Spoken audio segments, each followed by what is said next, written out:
inglés é hoxe a lingua internacional por excelencia, pero ten cicatrices de cando foi unha lingua minorizada na propia Inglaterra. Todo comezou o 14 de outubro do ano 1066. Os normandos, procedentes de Francia, venceron aos ingleses na batalla de Hastings. Ese día, Inglaterra perdeu o seu rei, o seu reino e, en menos de 20 anos, gran parte da súa identidade como pobo. O francés converteuse na lingua do poder, e o inglés na fala dos aldeáns. Vexamos como se espella todo isto na lingua. Os nomes das profesións que participaban na construción de castelos, mosteiros e barcos pasaron a ser franceses. Así, o canteiro deixou de chamarse Tête-Hewa ou Stancraftiga e pasou a denominarse Mason, como en francés. O carpinteiro mudou o termo huirta polo de carpenter, mentres que o pintor pasou de ser ligna a painter. O fontaneiro deixou de chamárselle lidgota para nomealo plama, e a denominación inglesa do oleiro, croquirta ou lamuirta, sustituíuse pola de potter. Mesmo o perruqueiro pasou a chamarse barba. Todas estas palabras proceden do francés.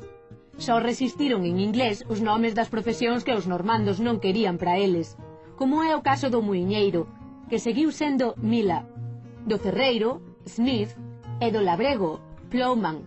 Estas cicatrices do inglés gardan a memoria de cando en Inglaterra falar inglés significaba ser da aldea, e unha persoa sen futuro económico.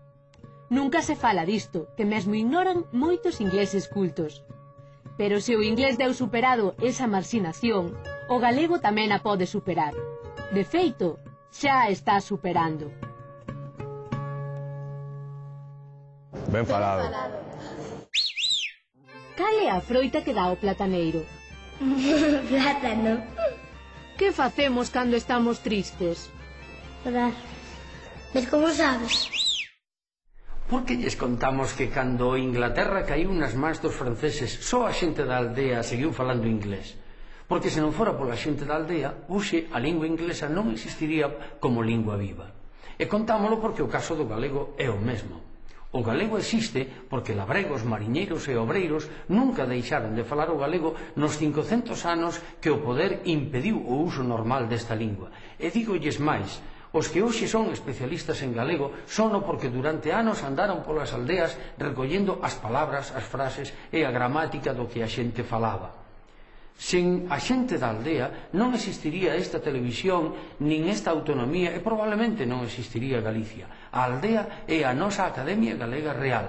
É xusto que lle deamos o honor que lle debemos. Abur.